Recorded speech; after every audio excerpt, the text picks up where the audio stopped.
Welcome, everybody. Happy Friday to you. It's time for another installment of Fibonacci Fridays, and I'm your host, Andrei Knight. Thank you so much for joining us. Hope you guys are having a good one. Hope you're having a good week so far.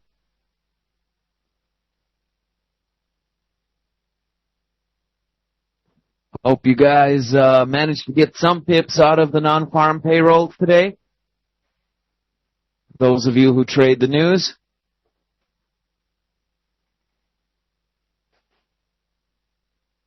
Last time around, we took a look at how Fibonacci works for very broad strokes, long-term kind of planning. An analysis I showed you, for example, on oil, how we tracked and traded a multi-week move, how we also knew it was over. And incidentally, this same fib was also responsible for letting us know we were going to have a double top.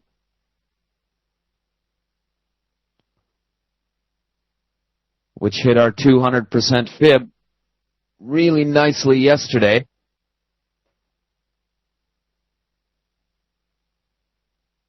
So that's Fibonacci on long-term planning.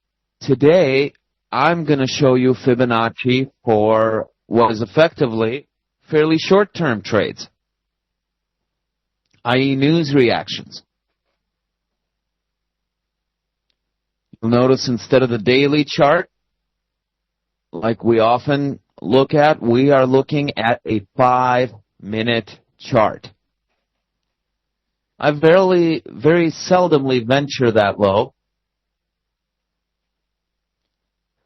News is about the only thing that gets me down that low. And for those of you who normally find yourself on the 1-minute, 5-minute chart, I want to just share with you a word of caution. You're not really doing yourself any favors. So many new traders gravitate towards these lower time frames. Either A, for the excitement factor, or B, because they feel insecure about the markets, about their knowledge of the market, about the consistency of their trading results so far, that they dare not look away. The whole world could change in 5 minutes. There's no way I could sit still for a whole hour. Sometimes that's how the self-talk goes. I don't want to miss anything. It's another common form of self-talk. Well, if price moves up 5 pips on your 5-minute chart, it's also going to move up 5 pips on your hourly chart. Got news for you. It's not like one time frame moves and the other one doesn't. Or there's the ever so common, well, I just want to get the hang of things here on the 1-minute chart, and when I feel ready, I'll move up to the 5-minute. You might have caught yourself saying one of those things, but here's the truth, you guys. There's always noise in the market. There's always back and forth zigzag. The pros call this breathing to price action. And you know what? The lower you go, the deeper those pullbacks are going to look, the deeper and scarier, and the more of them you're going to have to deal with. And staying in through a pullback, determining the difference between a retracement and a reversal, takes some experience and skill. Experience that you don't necessarily have enough of yet as a new trader. So you're going to put yourself in a noisier environment. You're going to put yourself into a scarier environment filled with more temptations to do the wrong thing. You expect yourself to do better.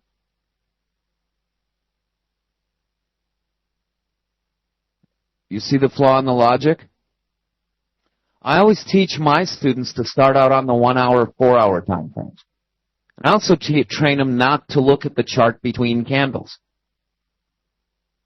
Scary things happen between candles, like wicks and pullbacks.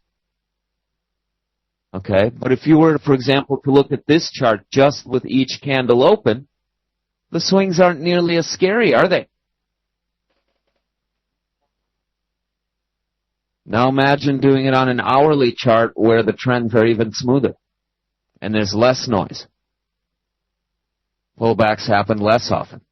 I always tell them start out there on the hourly chart, but that's not where you're going to spend the rest of your life. Okay? Stay on there till you master your trading system, till you're able to generate some results that are consistent. And then you can experiment. Instead of the 1 hour, 4 hour combination, try the 15-minute 1 hour combination. See if your results improve. For some folks, they do. But if they don't for you, if suddenly your consistency suffers when you go down from the hourly to the 15-minute, what makes you think it's going to improve if you go down lower to the 5-minute or 1 minute? You see what I mean? So I tell my students, once you arrive at some consistency in your results, experiment with different time frames, but the moment your results suffer, you've hit the lowest time frame for you.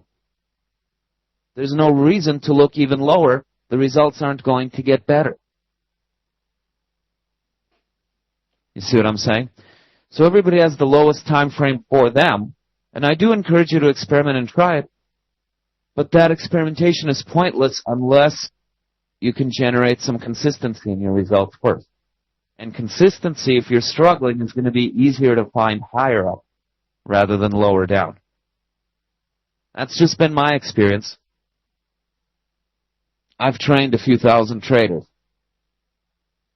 for what it's worth.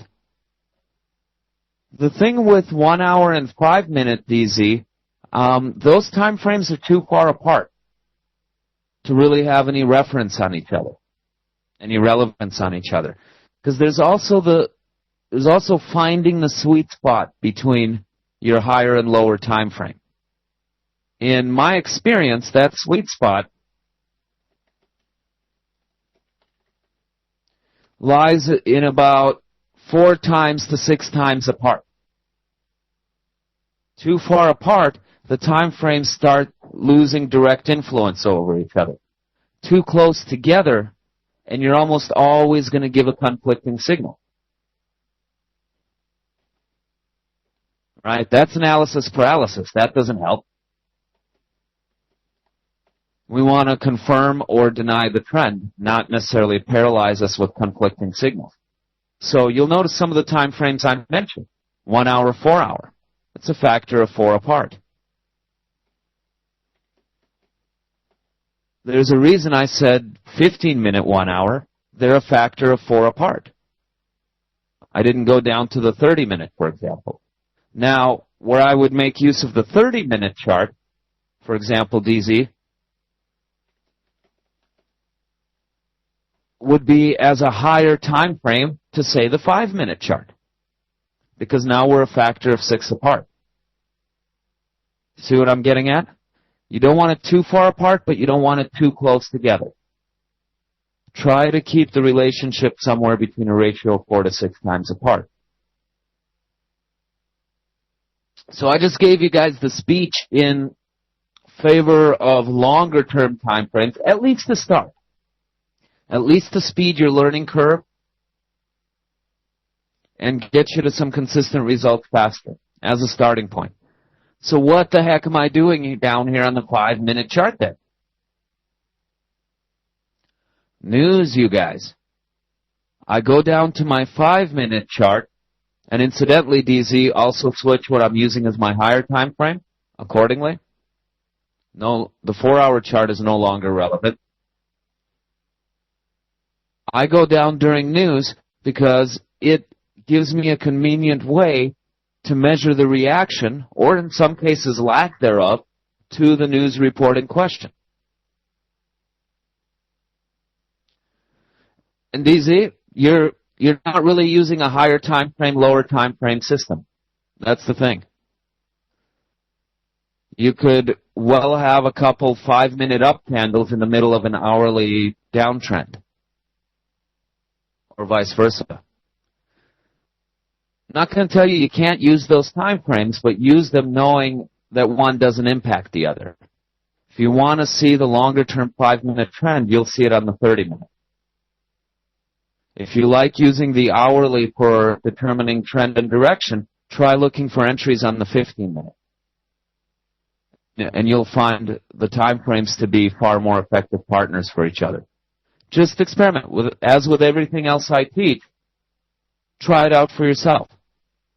See if the results it generates end up being more consistent or less consistent. Okay, and don't just test for a trade or two. You know, if your first one happens to be a loser, you'll be like, oh, okay, well, that didn't work. I'm never listening to that schmuck again.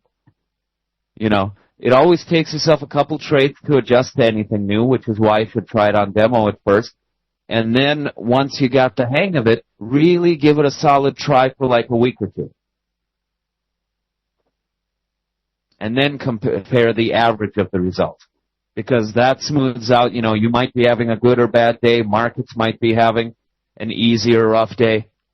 So try it over a period of time to truly get a fair comparison. And Boyke, exactly.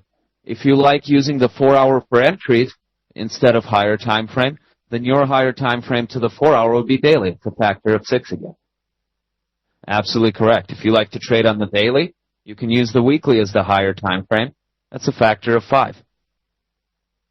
Well within our range. You got the hang of it. So that's time frames in a nutshell and time frame relationships. Let's take a look at the 5-minute now, specifically as a method of measuring the reaction to the news. Now, the news in question is obviously the non-farm payrolls. Let's start first with the fundamentals, and then I'll show you how to translate fundamentals into technicals. Basically, fundamentals tell us which direction, in my opinion. Technicals tell us how far. Okay, so like anytime in a forum or at a trading conference somebody asks me, do you prefer technicals or fundamentals? I kind of chuckle to myself. I'm like, you know, that's kind of like asking somebody, would you rather I saw off the left arm or the right one? Well, I'd prefer to keep both if I really have a choice. You know what I mean? Why would I run the maze with one eye closed? Right?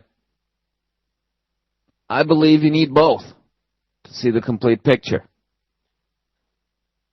So let's start with fundamentals. We were expecting 184,000 payroll, 184,000 new jobs added, on the non-farm payroll. Everybody was in an optimistic mood because we had such good ADP numbers on Wednesday. But I'm always warning my folks, those of them who are in the pro room, ADP is a pretty good report to trade in its own right.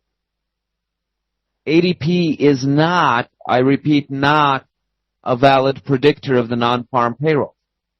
And I'm not even talking exact amounts. I'm just talking about one being better than expected, therefore the other one will be better than expected. Or vice versa, worse than expected.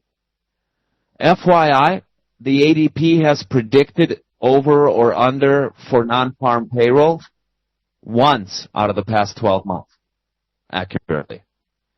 Every other time, 11 out of 12, they've gone opposite each other. So, good report to trade by itself, ADP, but it is not a predictor for non-farm payrolls. Basically, the reason why is that ADP is basically a company, for those that don't know, who might be outside of the U.S. and aren't familiar with it. There's companies, when you own a firm, there's companies you can outsource your payroll to.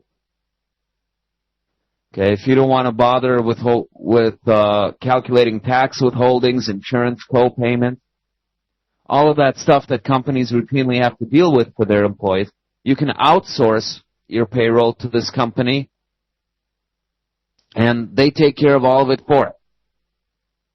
for you. So the thinking is, ADP is the largest of these payroll outsourcers in the U.S., so the thinking is, well, you know, ADP makes their numbers ahead of the Labor Department, they sign more payroll checks than anybody else. We can use that as a predictor of non-farm payrolls, which the U.S. Labor Department is very strict about releasing. Do you know they actually lock the reporters in a room at 8:30 in the morning in New York on non-farm payroll day? They lock you in a room to make sure nobody leaks the information early. So anything that can give you an edge, like the ADP, people cling to. But the problem with ADP, you guys, they are focused only on certain sectors. They don't represent the broader U.S. economy. They do a few different areas. They're very heavily focused in healthcare and IT. But what if on a particular week, IT does really well, or healthcare? That might have been the case this week. But when you add in all the categories across the broader economy, maybe some other ones don't do as well and bring down the average. And that's why ADP doesn't always predict the non-farm payroll. Actually, the past few months, quite the opposite. You can almost bet against the ADP and get it right. So we were expecting 184,000 jobs. We got 162,000. Definitely didn't beat expectations. Fell about 22,000 jobs short. But to make matters worse, they also revised last month's number down from 194 to 188,000. So two pieces of bad news. And the thing is, unemployment rate overall, expressed as a percentage, actually fell. Analysts were expecting a slight decrease from 7.6% last month to 7.5% unemployment. It actually slipped to 7.4%. Still a long way from the 6.5 that the Fed is saying it needs to see before it starts exiting some of these rescue packages, before it even considers hiking interest rates. We're still a ways away from that, but hey, dropped better than expected. We're now at 7.4. And you see, even that news was not enough to carry the markets up because everybody's so fixated on the NFP number. I think the overall percentage unemployed is a much better barometer of the economy, personally. But you can see news trading really comes down to expectation being met or not, more so than actual long-term meaning for the economy. Now, wait a minute. Didn't I say worse than expected news? Why did the chart then go up?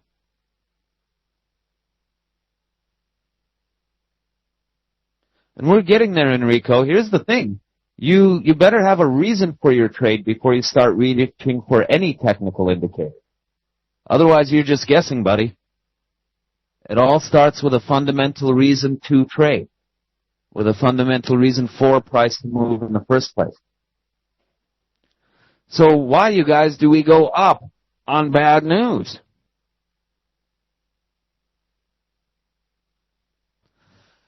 Could be, you guys. That's a good guess. That's a good guess. But here's the thing. If we print more money, that increases the supply. Assuming demand remains the same, increasing the supply should bring down price. Okay? So you got the right idea, but you're thinking in the wrong direction. Okay, Allen and Boyke got it, you guys. Keep in mind the dollar's in the second position here. Okay? When we look at a currency pair,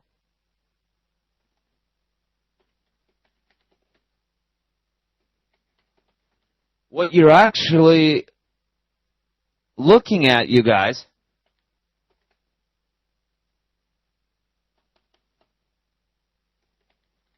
might make sense if I write it out for you.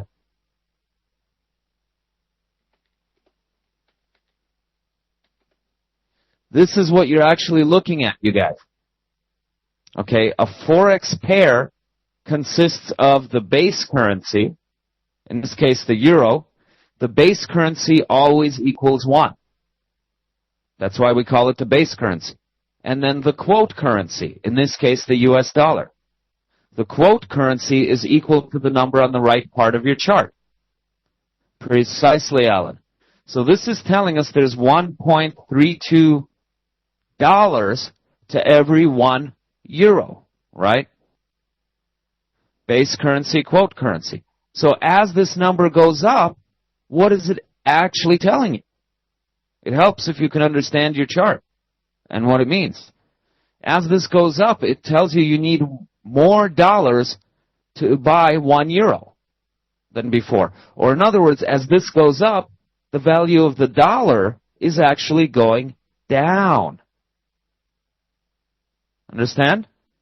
If it takes more dollars to buy 1 euro, the dollar's value itself is going down, just as you would expect it to if A, it implies more quantitative easing, therefore the supply gets diluted, or even if quantitative easing and supply stays the same, well, if people are nervous about the jobs situation not meeting expectation, they're less likely to invest in America, which means less demand for the dollar.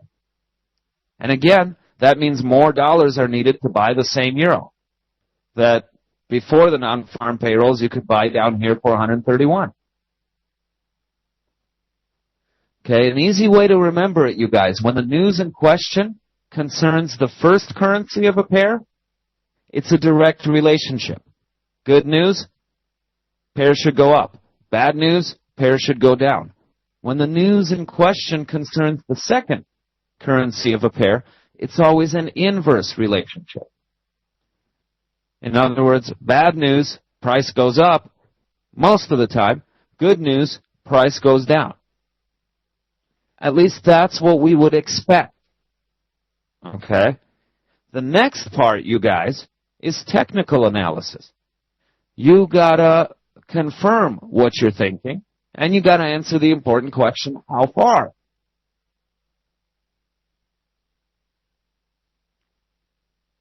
None of this really matters unless you can also answer the question, how far? Okay, so next thing we got to do is confirm that what we're expecting to happen is actually happening. Because ultimately, you're not trading the news number, you guys. You are trading people's reaction to the news number. Reaction can sometimes be just plain wrong. You know, we didn't meet expectation. We got 162,000 instead of 184,000. But maybe people, maybe people are glad it wasn't 100,000. You never know what people are thinking. I've seen it go up on bad news, because maybe it's not as bad as everybody was fearing. You just never know. So the next step is to confirm that there is indeed a reaction to the news. The way I do that, you guys, and now we start to get into why we're on the 5-minute chart.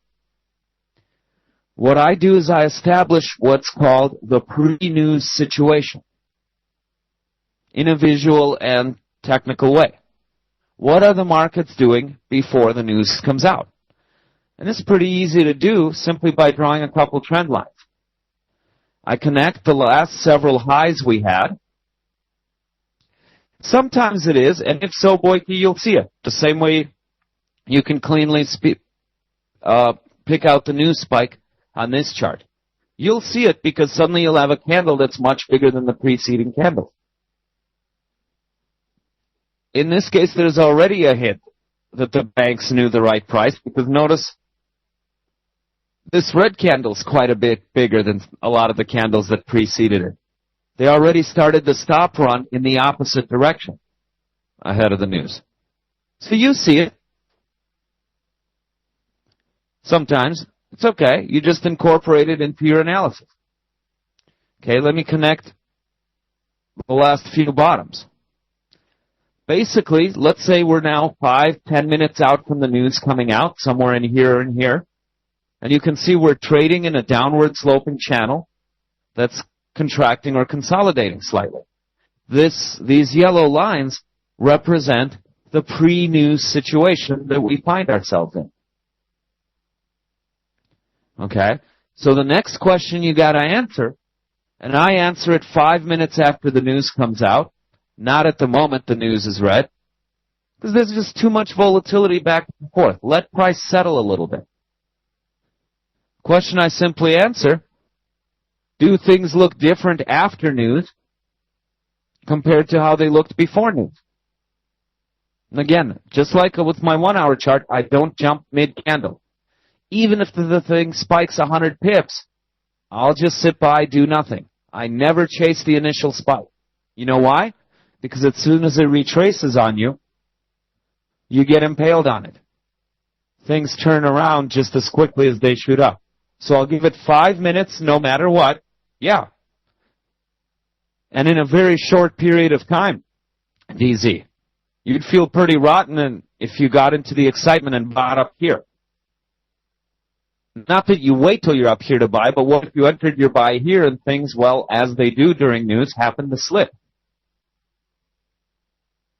Or the spread suddenly widened. You know what I mean? You don't want to be sitting up here when the floor suddenly falls out from under you. So for that reason, I don't chase the initial spike. I just sit and watch. And what I look for is where does it close? Inside or outside my pre-news trend lines. If this thing had spiked up here and then kept falling, and then closed down here, I'd say, okay, well, we had a nice spike. It was temporary. It was a knee-jerk reaction. But we closed pretty much where we opened between these lines. So overall, in that case, there would have been a reaction to the news, but not a sustained one. We're right back to what we were doing pre-news, i.e., no news trade. Sometimes news will cause a reversal like this. We were overall going more down than up. News caused a reversal. Sometimes you can already be moving down, and news will accelerate you in the direction you're going already. So there's a few possibilities. First, we determine which it is. At this close, I now know, yes, news changed the pre-news situation, and I know it changed it to the bullish side. Okay, that's quite a bit of information already. If news, by the way, whether you have a reaction or not, if you end up closing between your pre-news trend lines, it doesn't mean you can't trade that particular pair the rest of the day. It's just that you have no news trade. There's no point in continuing to watch the 5-minute chart. You can go back to your regular 1 hour, 4 hour trading with the satisfaction of knowing news isn't going to muck up your longer term ideas. Okay? It doesn't forbid you from trading, it just tells you there's no news reaction to trade. In this case, we know there's definitely a reaction, and we know which side it's on. But next candle opens here, doesn't go down at all, there's no wick, starts going up. So I'm looking at a second green candle in a row. What that tells me, you guys, I don't have enough information for my fib yet. To draw a fib, you need 2 points, right? A and B. I always talk about Fibonacci being easy as A, B, C, D. You need at least A and B before you can draw the fib. If price is moving higher, you don't yet have A, B. Follow me? Because you don't know where the up move will end yet. Sometimes on news it's one candle up, next candle down. And you don't have to wait very long. But if it's continuing to move up, hold your horses. Once I know the direction is up, I do nothing till I see a red candle. Actually close that way. If things are moving down after news, there's no reason to do anything until you see your first green candle. And it actually closes that way. Because if it's not closed, it can still change. Okay, so I don't have a pullback till I have this guy. Sometimes I know right away, sometimes I have to wait a bit. We're now 20 minutes out from the news. And by the way, non-farm payroll, it's not uncommon for me to enter 30 minutes, sometimes 45 minutes or an hour after the news. It's not that I'm sitting there with my finger on the button, unable to sit still, watching it second by second.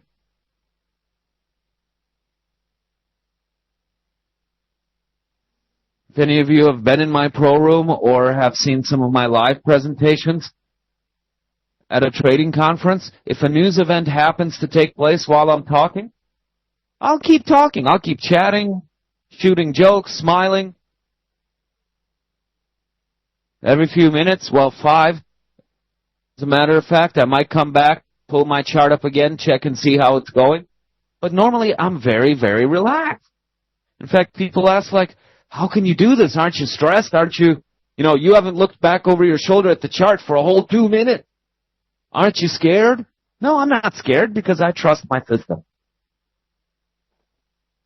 In fact, looking at your charts more is what tends to muck you up because it gives you more reasons to doubt your system and yourself.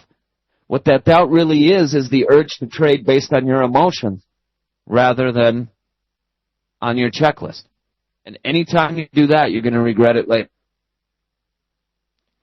Okay, so I sit back and wait till I get my red candle.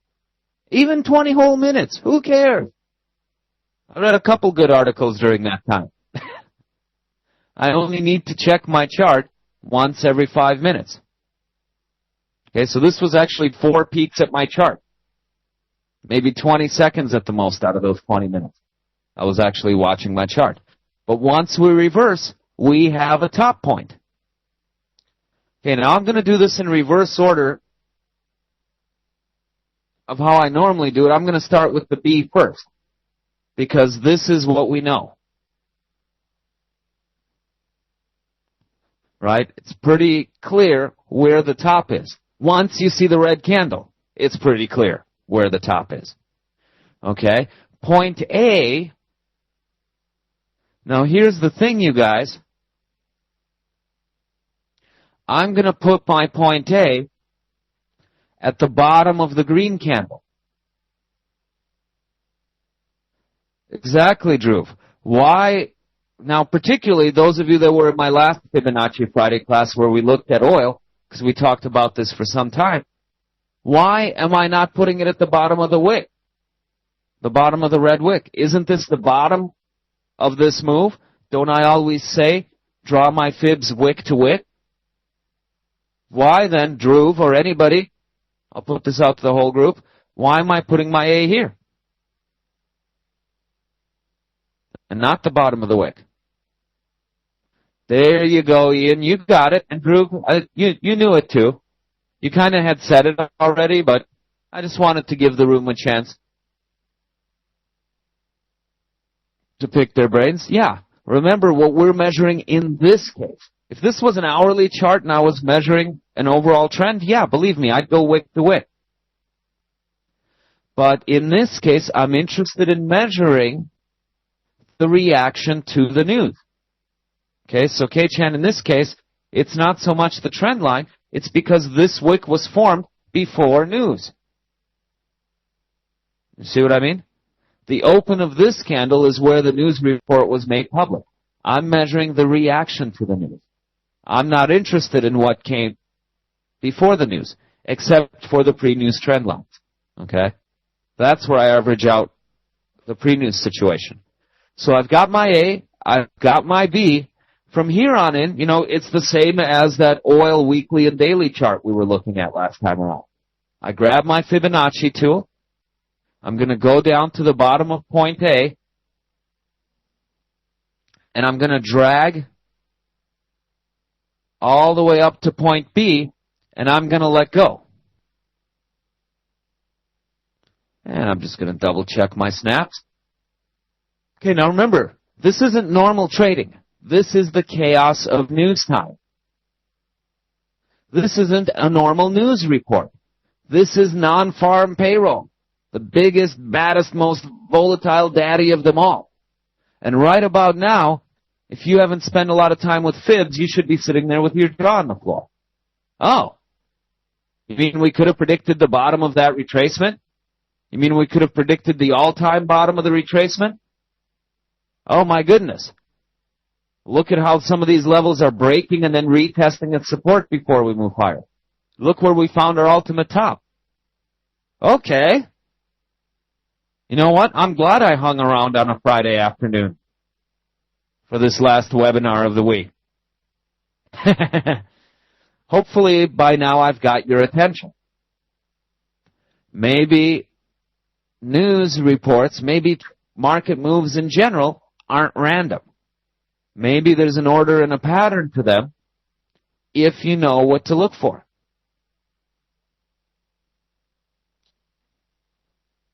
Okay, well the next thing you need, remember I said A, B, C, D, the next thing you need to determine is your point C.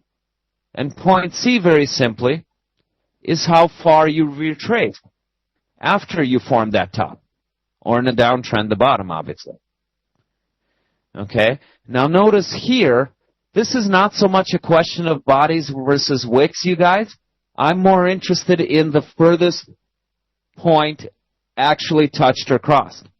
You can see the red wick is much closer to the 61 point than the 50.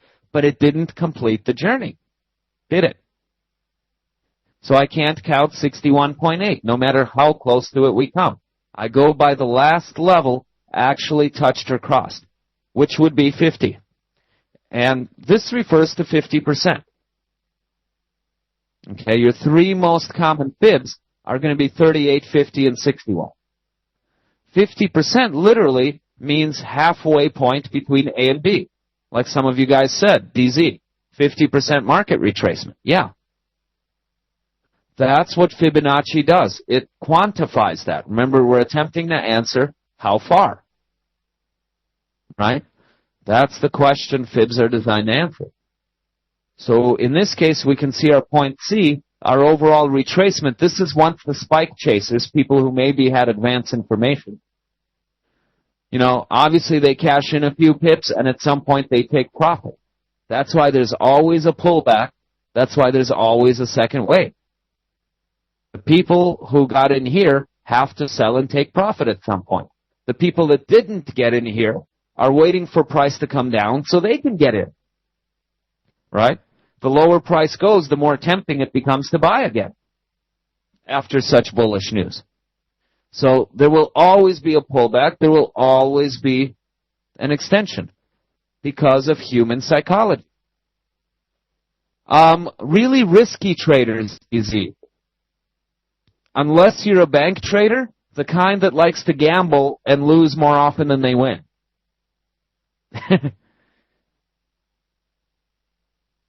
Bank traders who have direct access to liquidity and very often to news ahead of time, they might be able to pull off a spike. This example, we only went as high as B, which is part of the reason I wanted to look at this today, because sometimes you have to know how to deal with fibs that don't complete. Okay? Sometimes people will ask, well, how often do fibs work? And I say, well, and we've studied this for about 6-7 years, collecting data on forward testing, not back testing. And we found that fibs complete, getting to that part, Enrico, really got to work on your patience, buddy. Impatience is the number one reason for losses and inconsistencies in trading results. Just FYI. Getting to that point.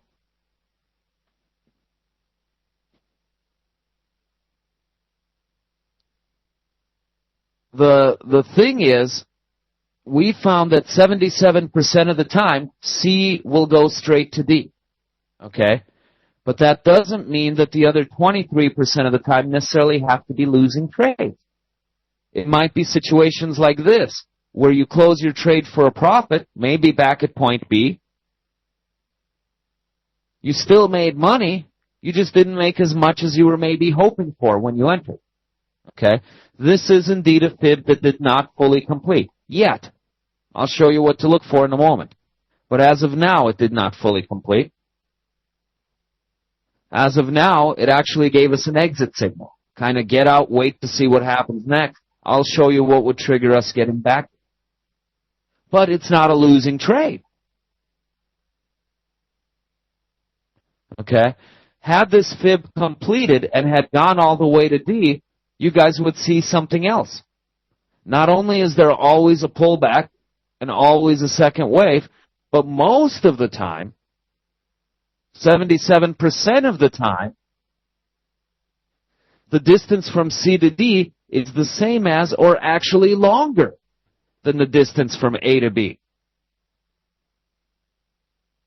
Okay? So DZ, it's not just that trading C to D is safer. Look at the volatility here, the length of these wicks versus the length of some of these wicks on the way up. Which down move would you rather sit through? Not only is it safer, but very often the length from C to D is actually longer from A to B. Isn't that great for news trading? Getting more pips in a safer way? That's the main reason I don't chase spikes. In this case, yeah, the spike is longer. But remember, this is the 23% of the time, not what happens 77% of the time. As far as D, Echo and Enrico, D would then be your extension.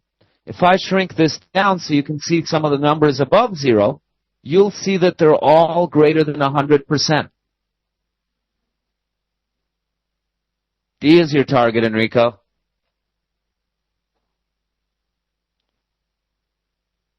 Really, I want you to next week, I want you to try a higher time frame, and I want you to try minimizing your chart in between time frames. It'll really, really be good training.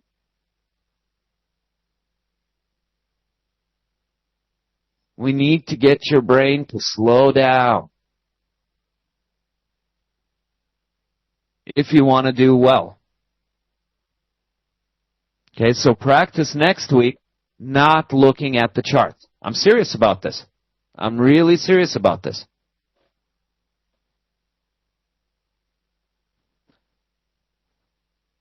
So, the numbers are greater than 100% because these are extensions. How much past B have you moved? And remember, I mentioned the top retracements that happen the most often, 38, 50, 61. This kind of gets into your question, Boyke. What about trading B to C? A lot of people do. And this is actually, if you talk to a lot of old-timers, this is the more standard way of trading Fibs. A lot of people, they say my Fibs look different than they've seen them. Because usually you'll see either the retracement or the extension, but not both. Because a lot of people, particularly older folks who have been in the markets longer, Boyke, they do trade the B to C leg. But because you have three potential targets, three most likely targets, 38, 50, 61, most traders, what they do, you don't know ahead of time which one's going to be your bottom. You just know that these three are the most common. So what those traders tend to do, Boyke, is they'll exit a third of their position at 38. If we go further, they'll exit a third of their position at 50. And if we continue going further, they'll exit the remaining third at 61. In other words, you don't know. So you target all three. And if you see something like this, well, gee, our bodies are finding support. Oh, gee, we have a shooting star and we opened bullish relative to it and bullish relative to support. Okay, let me close this out. And then you close the second third out at that point. So that's kind of how they do it. They don't know the target ahead of time. They know there's three most common Cs. They'll take it one at a time. Okay, Boyke? But here again, in my experience, I found the C to D leg is longer than the B to C leg. And I'm dealing with one target that I'm more confident in instead of three targets, each of which I'm 1/3 confident in. You see what I mean? So I'm not saying don't trade the B to C leg, but it takes a little more finesse because you have three separate targets. A lot of traders do. On a weekly chart, Boyke, longer-term fib drawn on a weekly or daily chart? You betcha I do. You know what I mean? You might be in an overall weekly uptrend, but you might have a down Thursday in the middle of that up week.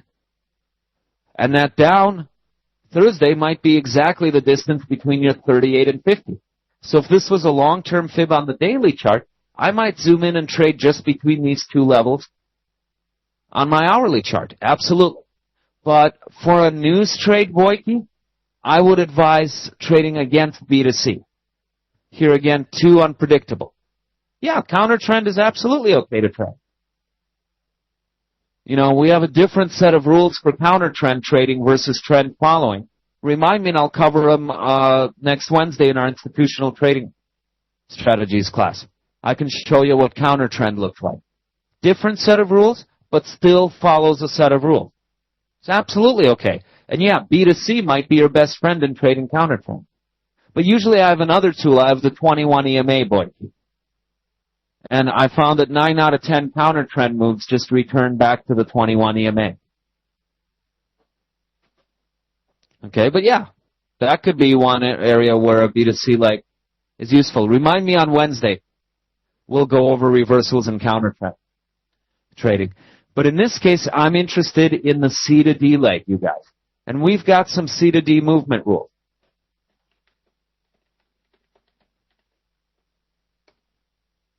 Okay, the three most common,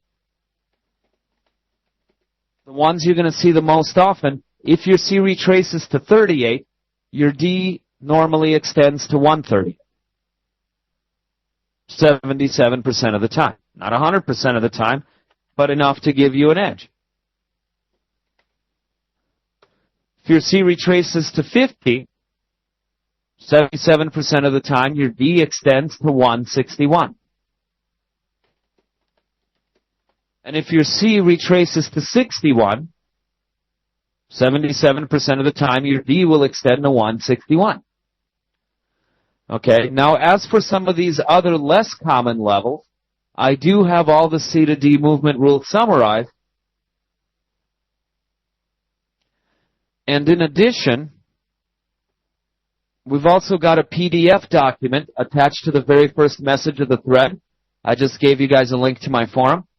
That'll show you how to make this modification so you can see retracements and extensions with one mouse click instead of using two separate tools. Okay, all of that is covered in the link I just gave you. How to make this Fibonacci modification and all of the other C to D movement rules.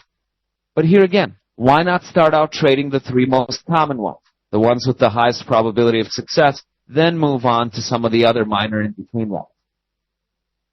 Well, looking at this chart, we had a retracement to 50%. You would expect an extension to 161. That would be our point D.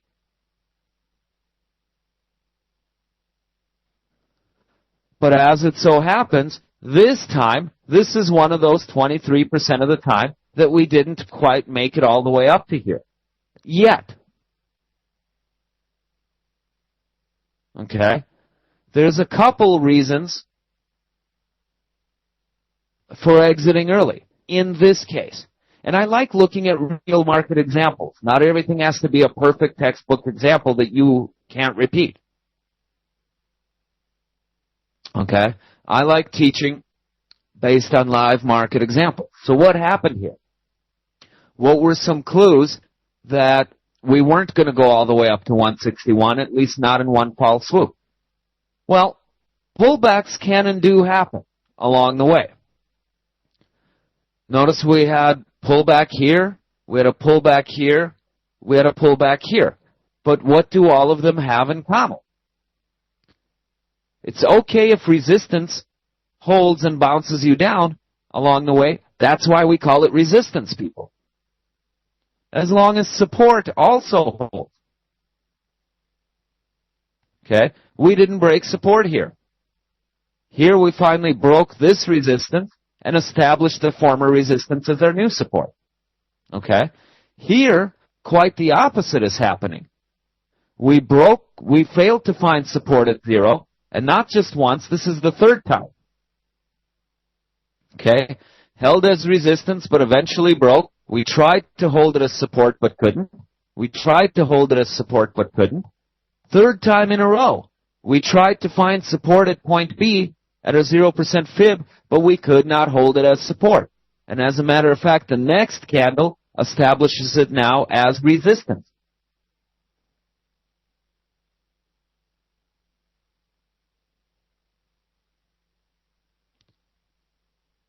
You see what I mean? What should have been support is becoming resistance. That is your first clue that things are reversing. Here's some other ones. Remember I mentioned doing long-term analysis on daily and weekly charts?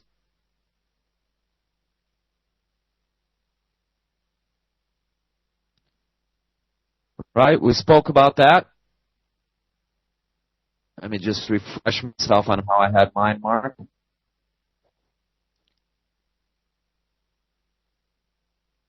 Okay, two big ones on the daily chart. Okay.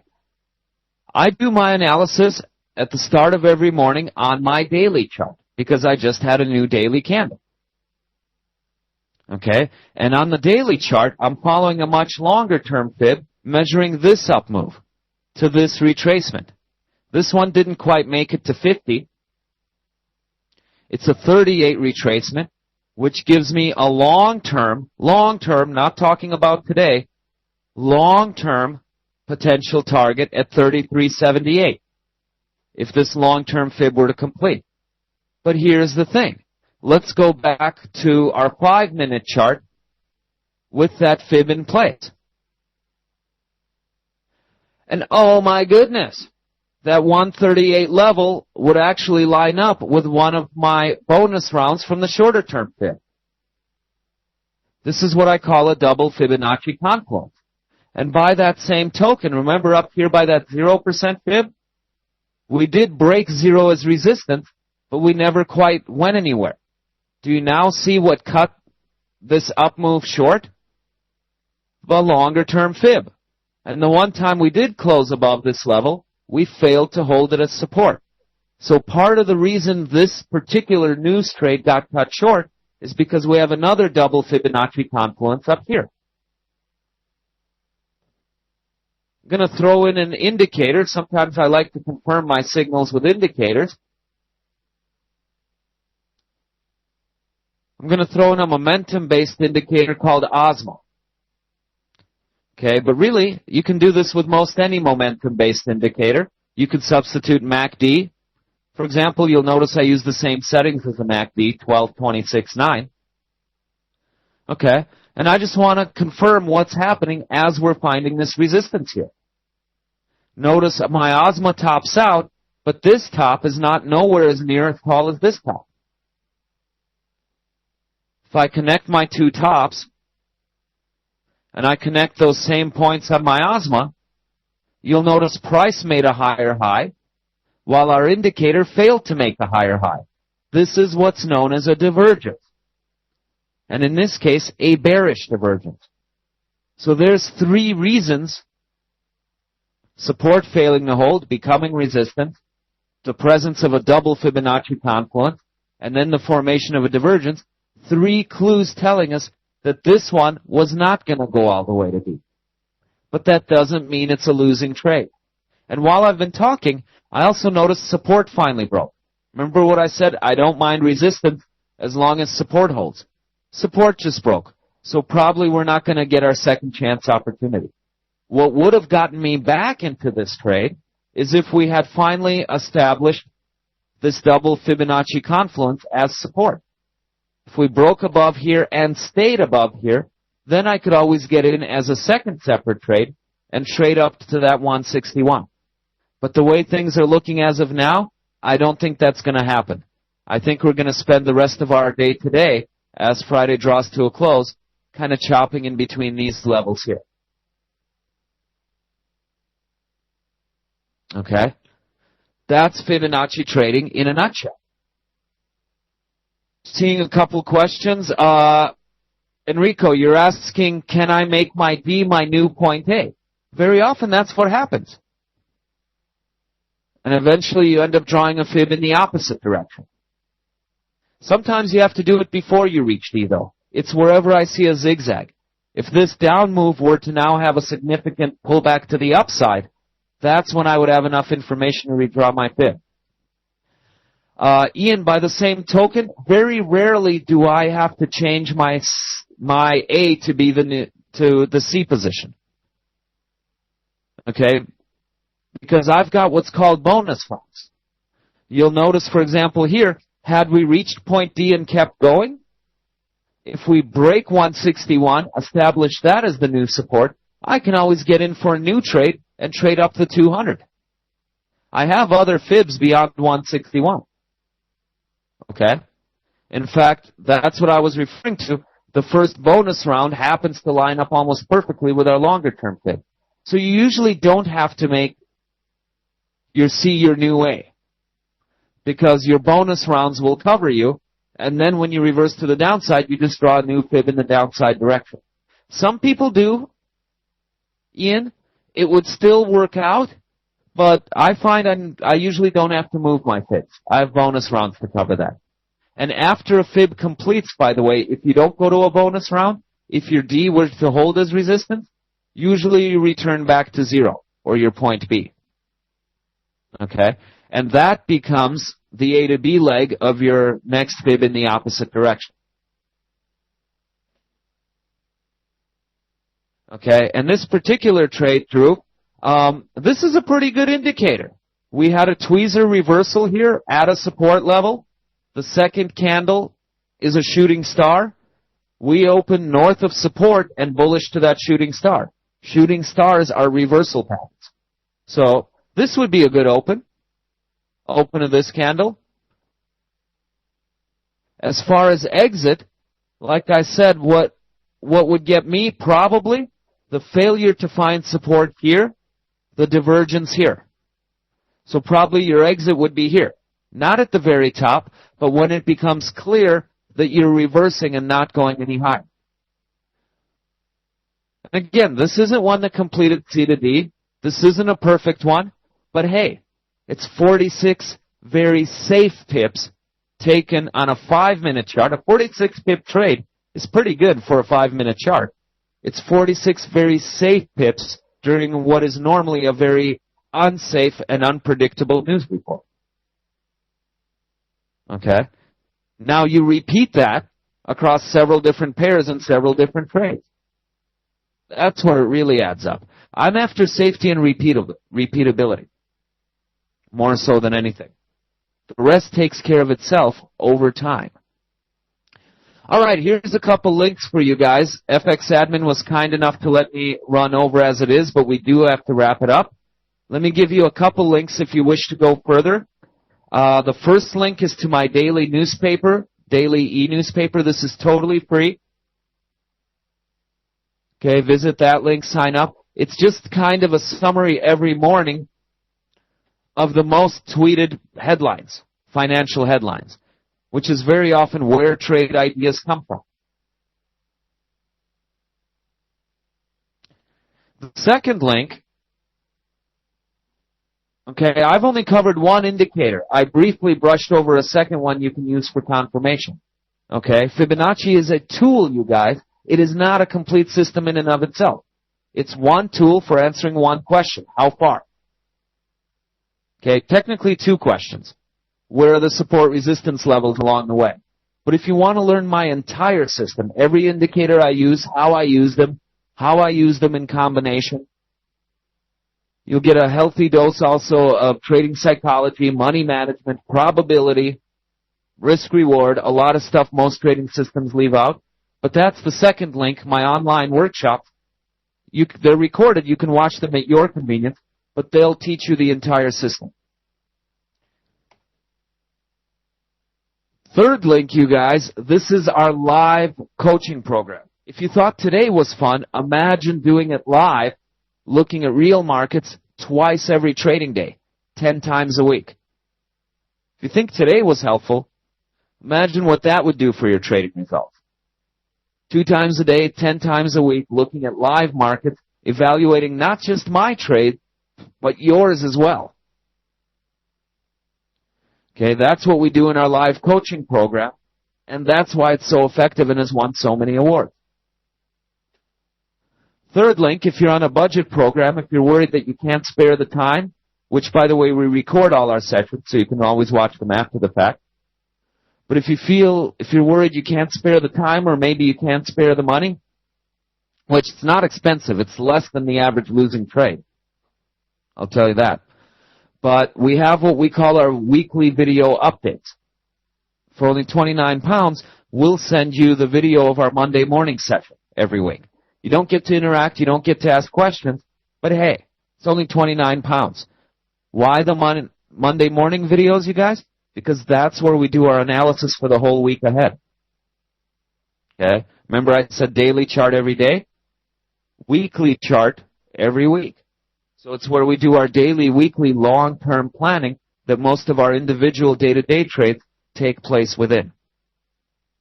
Either way, you guys, I encourage you to visit fxnight.com. Okay, you don't have to buy anything. Most of the stuff on our website's actually free. The only thing I charge for is my time, if you want the training. But you'll find streaming news, you'll find a free chat room, free forum, lots of plugins and indicators from MetaTrader that you can download for free. Okay, stop by, say hello. Plug into our community of traders. It's all free of charge. Sign up for my newsletter while you're there. So next time we do one of these free webinars, we can send you an invitation. Thank you all very much for your time today. Hope I've given you a couple cool ideas. Pull up some of your own charts. Try it out, you guys. Draw your fib A to B. Look for the C retracement. Look for the C to D extension. Prove to yourself that it works. Don't take my word for it. Thank you all very much. Have a wonderful weekend, and may the pips be with you.